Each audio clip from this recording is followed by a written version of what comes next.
بسم اللہ الرحمن الرحیم۔ السلام علیکم ورحمۃ اللہ وبرکاتہ۔ حضرت امام حسین رضی اللہ عنہ کے گھوڑے ذوالجناح کا واقعہ، کربلا کا واقعہ، 10 محرم کا کربلا کا واقعہ۔ محترم ناظرین، ذوالجناح کوئی عام گھوڑا نہ تھا، اسے رسول اللہ صلی اللہ علیہ وآلہ وسلم جیسی شخصیت سے لقب خاص عطا ہوا تھا۔ مورخین کے نزدیک اس کا اصل نام مرتجز تھا، لیکن اس کی غیر معمولی جسامت اور خد و خال کی وجہ سے رسول اللہ صلی اللہ علیہ وآلہ وسلم نے اس کو لقب ذوالجناح دیا۔ بعض مورخین کے نزدیک ذوالجناح اور مرتجز دو الگ الگ گھوڑے تھے، لیکن یہ بات بعض مورخین کے نزدیک بعید از قیاس ہے۔ ذوالجناح جسمانی ساخت کے لحاظ سے دوسرے جانوروں سے مختلف تھا۔ اس کی پیشانی پر ایک خوشنما اور چمکدار ابھار تھا۔ مغربی دیو مالائی قصوں میں ایسے گھوڑوں کو یونکون کے نام سے پکارا گیا ہے۔ حضرت سلیمان علیہ السلام کے پاس ایسے گھوڑے پائے جاتے تھے جن کے ماتھے پر ایک چمکدار ابھار یا سینگ ہوا کرتا تھا، اور ان کے پر ہوتے تھے جو طاقت پرواز بھی رکھتے تھے۔ بعض روایات کے مطابق وہ گھوڑے جنات تھے جو حضرت سلیمان علیہ السلام کے بعد ناپید ہو گئے۔ ہندوؤں کی اوتار کالکی کے مجسمے میں بھی اس کو ایسے گھوڑے پر بٹھایا گیا جس پر ہے، اور رسول اللہ صلی اللہ علیہ وآلہ وسلم کی زوجہ محترمہ حضرت عائشہ رضی اللہ عنہا نے بھی جس گھوڑے کو کھلونا بنایا تھا، وہ گھوڑا بھی پروں والا تھا، جس کو دیکھ کر رسول اللہ صلی اللہ علیہ وآلہ وسلم نے تبسم فرمایا تھا۔ لہذا ذوالجناح کی منسوبیت ایسے گھوڑوں سے ہے جس میں طاقت پرواز تھی۔ ایک روایت کے مطابق ذوالجناح کا شجرہ حضرت اسماعیل علیہ السلام کے گھوڑے سے جا کر ملتا ہے۔ دوسری روایت ہے کہ حضرت ابراہیم علیہ السلام کے جس گھوڑے پر فلسطین سے مکہ آیا کرتے تھے، اسی گھوڑے کی نسل سے ہے۔ بعض کے نزدیک ذوالجناح بھی جنت کی سواریوں میں سے ایک سواری ہے۔ ایک روایت ہے کہ ذوالجناح کو رسول کریم صلی اللہ علیہ وآلہ وسلم کی خدمت میں تحفے کے طور پر پیش کیا گیا۔ واقعہ کے مطابق مصر کے علاقے اسکندریہ کے بادشاہ مقوقس نے رسول کریم صلی اللہ علیہ وآلہ وسلم کی خدمت میں ایک خاتون سودا بنت زمعہ کو اور ایک بے مثال گھوڑا روانہ کیا تھا۔ رسول اللہ صلی اللہ علیہ وآلہ وسلم نے سودا بنت زمعہ کو عقد کے ذریعے داخل حرم کیا اور گھوڑے کو پرورش کے لیے حضرت علی شیر خدا کے سپرد کیا۔ یہاں یہ بات قابل ذکر ہے کہ ایک بادشاہ اپنے وقت کی سب سے با اثر شخصیت کو جو تحفہ پیش کر رہا ہے، لازمی اس میں کوئی خاص بات ہوگی۔ کہا جاتا ہے کہ اسکندریہ کے علاقے میں جو مصر کے شمال اور بحیرہ روم کے جنوبی کناروں پر واقع ہے، ایک گھوڑا جو آزادانہ پھرتا دیکھا گیا۔ یہ گھوڑا افسانوی کردار کا مالک تھا۔ بہت سے بہادروں اور مہم جوؤں نے اس کو گرفتار کرنے کی کوشش کی مگر ناکام رہے۔ اس طرح اس گھوڑے کا قصہ زبان زد عام ہو گیا۔ ایک طرح گھوڑے کا ذکر مافوق الفطرت داستان کے طور پر ہونے لگا۔ بادشاہ مقوقس نے رسول اللہ صلی اللہ علیہ وآلہ وسلم کی خدمت میں بے مثال تحفے بھیجنے کی خاطر اپنے کارندوں کو اس گھوڑے کو پکڑنے کی خاطر روانہ کیا۔ مقوقس کے کارندے اس گھوڑے کو پکڑنے میں تو کامیاب ہو گئے، لیکن اس میں سوار ہونے پر ناکامی ہوئی۔ چنانچہ اس گھوڑے کو اسی طرح رسول اللہ صلی اللہ علیہ وآلہ وسلم کی خدمت میں روانہ کیا گیا۔ اسکندریہ سے مدینے تک کے تمام راہ میں اس گھوڑے کو بڑے بہادر افراد قابو میں رکھتے۔ جب اس منہ زور گھوڑے کو رسول اللہ صلی اللہ علیہ وآلہ وسلم کی خدمت میں حاضر کیا گیا تو رسول اللہ صلی اللہ علیہ وآلہ وسلم نے اس جانور کو انتہائی پسند فرمایا۔ جب رسول اللہ صلی اللہ علیہ وآلہ وسلم نے اس کی گردن پر ہاتھ پھیرا تو اس نے خوشی کا اظہار کیا۔ اس کے ساتھ ہی اس کی منہ زوری اطاعت میں تبدیل ہو گئی۔ رسول اللہ صلی اللہ علیہ وآلہ وسلم نے اس وقت اس کو ذوالجناح کا لقب عطا فرمایا اور پرورش کے لیے اس کی رسی مولا علی کو دے دی۔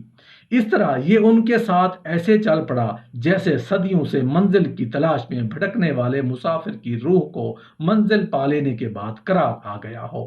نواسہ رسول حضرت حسین جب چھوٹے سے تھے تب سے ہی آپ اس گھوڑے میں دلچسپی لیتے تھے۔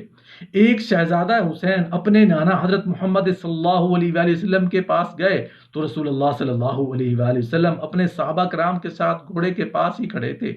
آقا دو جہاں نبی کریم صلی اللہ علیہ وآلہ وسلم جب اپنے نواسے حسین کو اپنے پاس آتے دیکھا تو بہت خوش ہوئے۔ آپ صلی اللہ علیہ وآلہ وسلم نے فرمایا، اے میرے پیارے نواسے، کیا آپ گھوڑے پر سواری کرنا چاہتے ہو؟ حضرت امام حسین نے جواب دیا، ہاں نانا جان، میں گھوڑے کی سواری کرنا چاہتا ہوں۔ جب یہ نانا اور نواسے میں بات چیت ہو رہی تھی تو یہ گھوڑا بڑی غور سے رسول اللہ صلی اللہ علیہ وآلہ وسلم اور شہزادہ حضرت حسین کی باتیں سن رہا تھا۔ جب دونوں کی باتیں ختم ہو گئیں تو گھوڑا نواسہ رسول صلی اللہ علیہ وآلہ وسلم کے پاس آ کر بیٹھ گیا تاکہ حضرت حسین رضی اللہ عنہ گھوڑے پر سوار ہو سکیں۔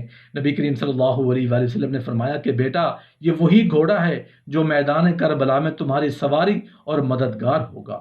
اس کے بعد رسول اللہ صلی اللہ علیہ وآلہ وسلم نے یہ گھوڑا حضرت حسین رضی اللہ عنہ کو تحفے میں دے دیا۔ اس کے بعد ذوالجناح مولانا حسین رضی اللہ عنہ کے پاس آ گیا۔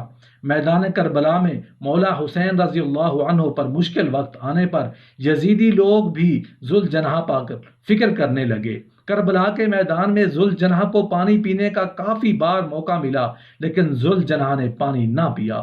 اس کی وجہ یہ تھی کہ ذوالجناح کے ذہن میں یہ خیال تھا کہ میرا آقا دو جہاں حضرت محمد مصطفیٰ صلی اللہ علیہ وآلہ وسلم کے نواسے نے پانی نہیں پیا ہے، میں اپنے مالک کو پیاسا چھوڑ کر کس طرح پانی پی سکتا ہوں؟ حضرت حسین جب میدان کربلا میں گھوڑے سے زمین پر گر گئے تو آپ رضی اللہ عنہ کا گھوڑا آپ کے ارد گرد چکر لگانے لگا تاکہ کوئی تیر اس کے مالک حضرت حسین کو نہ لگ سکے۔ مولا حسین رضی اللہ عنہ کی حفاظت کرتے ہوئے ذوالجناح کو اتنے تیر لگے کہ وہ بھی تیر لگنے سے کافی زخمی ہو گیا تھا۔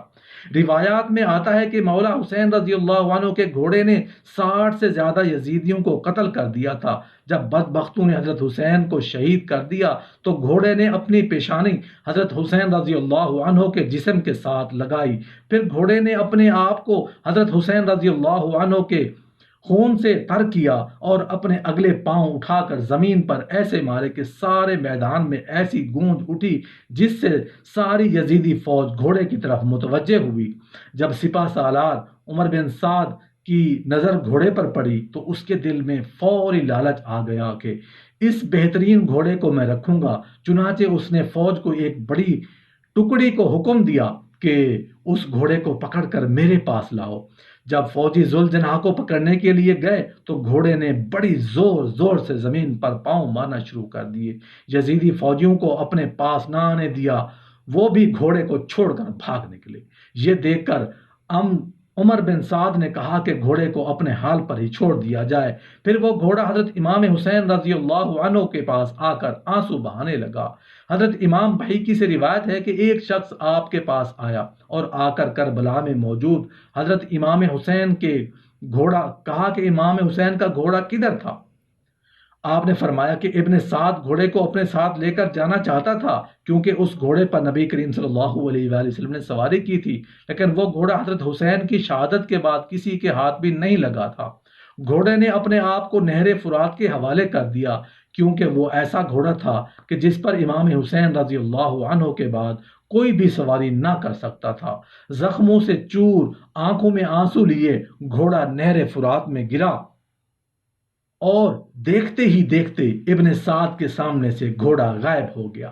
واقعہ کربلا کے بعد جنگیں ختم نہ ہوئی بلکہ وہ جنگیں کافی عرصے تک جاری رہیں۔ جب حضرت امام حسین رضی اللہ عنہ کو شہید کر دیا گیا تو آپ کے تمام اہل خانہ کو قیدی بنا دیا گیا۔ ان کو زنجیروں میں جکڑ کر یزید کے دربار میں پیش کیا گیا۔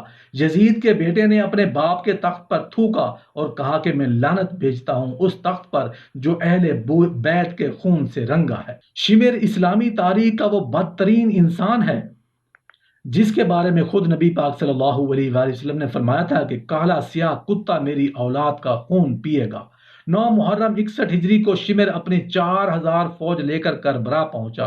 ایک روایت کے مطابق شمر نے ہی حضرت امام حسین رضی اللہ عنہ کو شہید کیا اور اپنے گھوڑے ان کے جسم مبارک پر دوڑائے، پھر آپ کے سینے پر بیٹھ کر اس نے آپ کا سر مبارک تن سے جدا کر دیا تھا۔ شمر کا اصلی نام شہاب تھا، اس کے باپ کا نام ذی جاشن تھا۔